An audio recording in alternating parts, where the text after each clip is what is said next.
ഭാര്യാഭർതൃ തർക്കങ്ങളുടെ പേരിൽ കുട്ടികളുടെ transfer certificate നിരസിക്കാൻ സ്കൂളുകൾക്ക് അധികാരമില്ല. ടി.സി. നൽകുന്നതിൽ കാലതാമസം വരുത്തുകയോ നിരസിക്കുകയോ ചെയ്താൽ സ്കൂൾ പ്രിൻസിപ്പലിനെ അല്ലെങ്കിൽ സ്കൂൾ ഹെഡിനെ ഡിസിപ്ലിനറി ആക്ഷൻ നേരിടേണ്ടതായിട്ട് വരും. പുതിയൊരധ്യായത്തിലേക്ക് ഏവർക്കും സ്വാഗതം. ചാനൽ സബ്സ്ക്രൈബ് ചെയ്യാനും ഉപകാരപ്രദമെങ്കിൽ ഷെയർ ചെയ്യാനും മറക്കരുത്. ഡൽഹി മോൺഫോർട്ട് സ്കൂളിൽ പഠിച്ചിരുന്ന പെൺകുട്ടിയുടെ പരാതിയാണ് കേസിനാസ്പദമായ സംഭവം. മാതാപിതാക്കൾ സെപ്പറേറ്റഡ് ആയതിനെ തുടർന്ന് പെൺകുട്ടി അമ്മയോടൊപ്പം ഗുരുഗ്രാമിലേക്ക് താമസം മാറുകയും അവിടെ ഒരു സ്കൂളിൽ ജോയിൻ ചെയ്യുകയും ചെയ്തു. ക്ലാസ്സിൽ പഠിക്കുന്നതിന് അനുവാദം നൽകിയെങ്കിലും പുതിയ സ്കൂൾ അധികൃതർ കുട്ടിയുടെ പഴയ സ്കൂളിൽ നിന്നുള്ള ടി.സി. ആവശ്യപ്പെട്ടു. എന്നാൽ ഈ ആവശ്യം മുൻപ് പഠിച്ചിരുന്ന സ്കൂൾ അധികൃതർ നിരാകരിക്കുകയാണുണ്ടായത്. കാരണം കുട്ടിയുടെ പിതാവ് ടി.സി. നൽകരുതെന്ന് കാണിച്ച് സ്കൂൾ അധികൃതർക്ക് കത്തെഴുതിയിരുന്നു. നിലവിൽ കുടുംബക്കോടതിയിൽ കുട്ടിയുടെ ഗാർഡിയൻഷിപ്പിനായി കേസുണ്ടെന്നും ആ കോടതി ടി.സി. ഇഷ്യൂ ചെയ്യുന്നതിനെ തടസ്സപ്പെടുത്തിയിട്ടില്ലെന്നും കുട്ടിയുടെ അമ്മ കേസ് പരിഗണിക്കവേ കോടതിയെ ബോധിപ്പിച്ചു.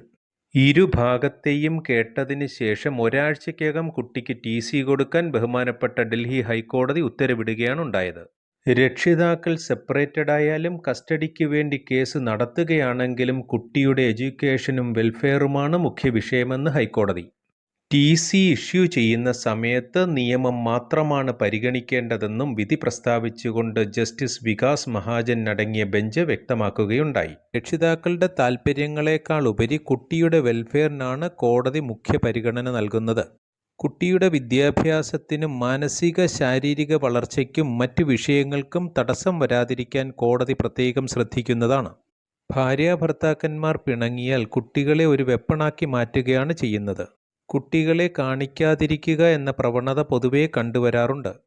അച്ഛനോ അമ്മയോ വിസിറ്റിംഗ് റൈറ്റുള്ള വ്യക്തി കാണാൻ വരുമ്പോൾ കുട്ടിയെ മാനസികമായി പീഡിപ്പിക്കുകയും കുട്ടിക്ക് അമ്മയെ അല്ലെങ്കിൽ അച്ഛനെ കാണുന്നത് പോലും ഭയമാണ് അല്ലെങ്കിൽ ഇഷ്ടമല്ല എന്ന നിലയിൽ അവതരിപ്പിക്കുകയും ചെയ്യുന്നു. എങ്ങനെ കാണിക്കുന്നതിൽ നിന്ന് ഒഴിവാക്കാം, അതായിരിക്കും കുട്ടിയെ കസ്റ്റഡിയിലുള്ളവർ പ്ലാൻ ചെയ്യുന്നത്. ഇവിടെ പ്രത്യേകം ശ്രദ്ധിക്കേണ്ടത് ഭാര്യാഭർത്താക്കന്മാർ തമ്മിലുള്ള തർക്കങ്ങൾ കുട്ടിയിലേക്കും പകർന്നു നൽകാതിരിക്കുകയാണ് വേണ്ടത്. എതിർവശത്ത് നിൽക്കുന്നത് കുട്ടിയുടെ അച്ഛനാണ്, അമ്മയാണ്. ശത്രുവായി കാണാൻ പ്രേരിപ്പിക്കാതിരിക്കുക. കുഞ്ഞുങ്ങൾ എല്ലാം മനസ്സിലാക്കിയാണ് വളർന്നു വരുന്നത്. അവർക്കും മാനസിക നിലയും ബോധവുമുണ്ടെന്ന് തിരിച്ചറിയേണ്ടതുണ്ട്. പലതും ഭയന്ന് മനസ്സിൽ ഒതുക്കി ജീവിക്കുകയാണ്. ചൈൽഡ് കസ്റ്റഡി വിഷയത്തിൽ കോടതി സാധാരണയായി ഒരാൾക്ക് കസ്റ്റഡി അവകാശം നൽകുമ്പോൾ എതിർകക്ഷിക്ക് വിസിറ്റിംഗ് റൈറ്റ് നൽകാറുണ്ട്. കസ്റ്റഡി ലഭിക്കാത്ത പേരൻറ്റിന് കുട്ടിയുമായി കീപ്പ് ഇൻ ടച്ച് ഉണ്ടായിരിക്കണം. അല്ലെങ്കിൽ അവർക്ക് ഫിസിക്കലി, സോഷ്യലി, സൈക്കോളജിക്കലി കോണ്ടാക്റ്റ് നഷ്ടപ്പെട്ടു പോകുന്നതാണ്.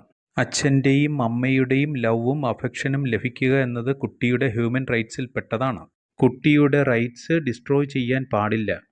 വിവാഹമോചനം ആലോചിക്കുമ്പോൾ തന്നെ കുട്ടി രണ്ടുപേരുടെയും ആണെന്നും ഇരു കക്ഷികൾക്കും പ്രയാസമില്ലാത്ത തരത്തിൽ പരിഹരിക്കപ്പെടണമെന്നും കുട്ടിയുടെ മാനസിക നില തകരാറിലാക്കരുതെന്നും കരുതലുണ്ടാകണം. നിയമപരമായി ഇത്തരം വിഷയങ്ങൾ അറിയുന്നതിന് ചാനലിലെ മറ്റ് വീഡിയോകൾ കാണുക. മറ്റൊരധ്യായവുമായി വീണ്ടും കാണാം. Thanks for watching.